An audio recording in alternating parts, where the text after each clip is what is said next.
Assalamualaikum warahmatullahi wabarakatuh. Perkenalkan saya Nia Dwi Ramadhani dengan NIM J1410251044. Di sini saya akan menjelaskan mengenai materi pada TM ke-9 yaitu pengelolaan pemasaran pada mata kuliah dasar-dasar bisnis.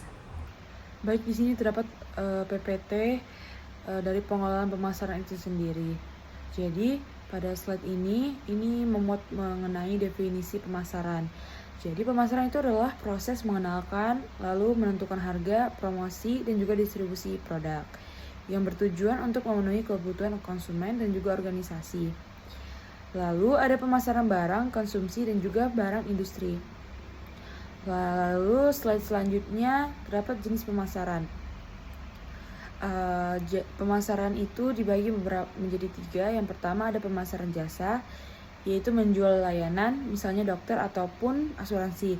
Lalu ada pemasaran gagasan, yaitu menyebarkan ide positif seperti bahayanya narkoba. Lalu terakhir terdapat pemasaran relasional, yaitu membangun hubungan jangka panjang dengan pelanggan. Lalu slide selanjutnya terdapat lingkungan pemasaran.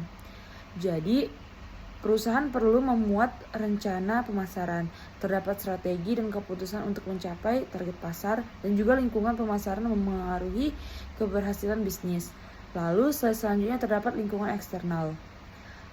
Jadi faktor luar perusahaan memengaruhi pemasaran, lingkungan politik dan hukum, yaitu aturan pemerintah. Lalu ada sosial budaya, yaitu gaya hidup, budaya dan juga agama, serta teknologi dengan adanya menciptakan produk dan layanan yang baru. Lalu slide selanjutnya terdapat lingkungan eksternal. Jadi ekonomi itu sangat memengaruhi daya beli konsumen. Contohnya inflasi dan juga suku bunga. Lalu persaingan dapat berupa produk pengganti, merek ataupun juga internasional. Lalu di slide selanjutnya terdapat strategi pemasaran. Bagaimana saja? Yang pertama adalah manajer pemasaran harus mengatur kegiatan pemasaran. Rencana pemasaran dibuat agar sesuai kebutuhan konsumen dan juga strategi harus jelas dan juga terarah. Lalu di slide selanjutnya terdapat bauran pemasaran atau produk dan price. Produk itu adalah produk harus memenuhi kebutuhan konsumen. Jadi diferensiasi produk penting agar berbeda dari pesaing. Lalu price-nya harganya harus sesuai biaya dan juga strategi pemasaran. Lalu di slide selanjutnya terdapat promotion dan price. Jadi promotion itu adalah mengenalkan produk melalui iklan dan juga promosi. Kalau place itu menentukan cara distribusi produk ke konsumen. Jadi distribusi yang tepat mempermudah konsumen membeli produk. Lalu slide selanjutnya terdapat segmentasi pasar. Jadi produk tidak bisa ditujukan untuk semua orang. Perusahaan perlu menentukan target pasarnya siapa. Segmentasi membantu membagi kelompok konsumen. Lalu slide selanjutnya terdapat mengidentifikasi pangsa pasar. Secara geografis itu tentunya lokasi konsumen. Secara demografis, umur, agama, maupun status sosial. Secara psikografis, gaya hidup dan juga minat dari konsumen itu sendiri. Lalu penggunaan produk, alasan membeli dan juga loyalitas merek. Lalu slide selanjutnya terdapat mengembangkan dan menetapkan harga.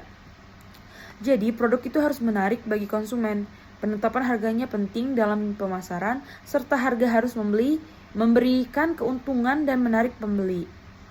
Lalu slide selanjutnya terdapat ciri khas produk.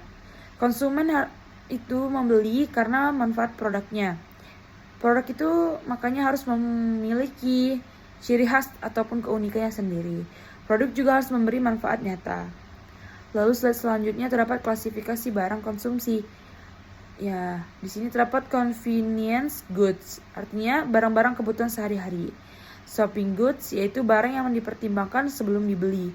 Dan terakhir adanya specialty goods, yaitu barang khusus dan mahal. Lalu slide selanjutnya produk industri, yang dimana barang industri dipakai untuk proses produksi. Ada barang habis pakai dan adanya juga barang modal. Contohnya bahan baku dan mesin. Lalu slide selanjutnya terdapat bauran produk. Terdapat produk mix, kumpulan produk perusahaan, lalu lini produk serupa untuk konsumen tertentu. Lalu contohnya seperti satu merek punya banyak varian. Lalu slide 17 terdapat produk baru.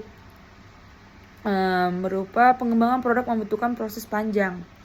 mulai dari ide hingga juga pemasaran. Produk harus cepat masuk pasar agar tidak kalah saing. Lalu slide selanjutnya terdapat tahapan pengembangan produk. Bagaimana? Yang pertama harus adanya ide produk. Lalu yang kedua penyaringan ide, pengujian konsep, analisis bisnis, pembuatan prototipe, uji produk, serta komersialisasi. Lalu di slide selanjutnya terdapat pengembangan jasa. Jadi tahap jasa hampir sama dengan produk. Perbedaannya ada pada rencangan pelayanan, serta fokus pada proses layanan dan juga kualitas pekerja. Lalu selanjutnya terdapat daur hidup produk ataupun PLC. Di sini produk memiliki siklus hidup. Tahap awal disebut perkenalan, setelah itu masuk pertumbuhan dan mulai menghasilkan yang namanya laba ataupun keuntungan.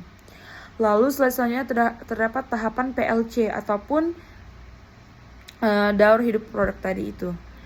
Ya, yang pertama ada dewasa, penjualan mulai stabil, penurunan, laba dan penjualannya yang menurun, serta perusahaan mulai fokus pada produk baru. Lalu terdapat gambar PLC. Jadi grafik ini menunjukkan perjalanan produk dimulai dari perkenalan sampai penurunan. Juga setiap tahap membutuhkan strategi yang berbeda.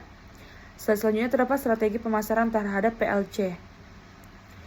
Jadi pada perkenalan fokus mengenalkan produk. Pada pertumbuhan, memperluas pasar.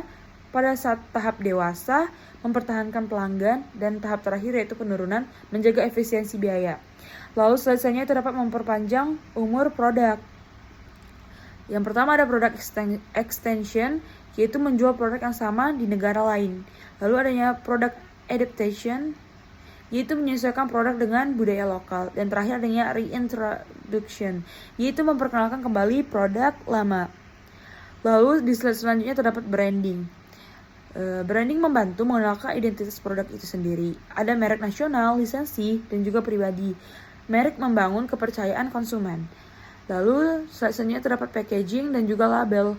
Packaging melindungi produk, tentu. Lalu kemasan juga bisa menarik perhatian pembeli untuk membeli produk yang kita jual. Lalu terdapatnya label memberikan informasi produk. Lalu di slide selanjutnya terdapat menetapkan harga. Jadi harga menentukan keuntungan bagi perusahaan. Tujuannya bisa untuk laba atau memperluas pasar. Strategi harga harus sesuai target. Lalu di slide selanjutnya terdapat alat penetapan harga. Harga dapat ditentukan dari biaya produksi. Ada analisis titik impas ataupun break even point, dan juga tujuannya mengetahui kapan perusahaan untung. Lalu di slide selanjutnya ada grafik titik impas. Jadi grafik ini menunjukkan hubungan biaya dan juga keuntungan. Titik impas terjadi saat biaya dan juga pendapatan sama. Setelah titik itu perusahaan mulai untung. Lalu di slide selanjutnya terdapat strategi penetapan harga. Jadi produk lama bisa dijual di atas, di bawah, atau sesuai dengan harga pasar. Produk baru punya strategi khusus. Contohnya harga penetrasi untuk menarik konsumen. Lalu di slide ke-31 terdapat taktik penetapan harga. Jadi terdapat harga lini, yaitu beberapa pilihan harga. Harga psikologis memengaruhi persepsi pembeli terhadap produk yang mau kita jual ini.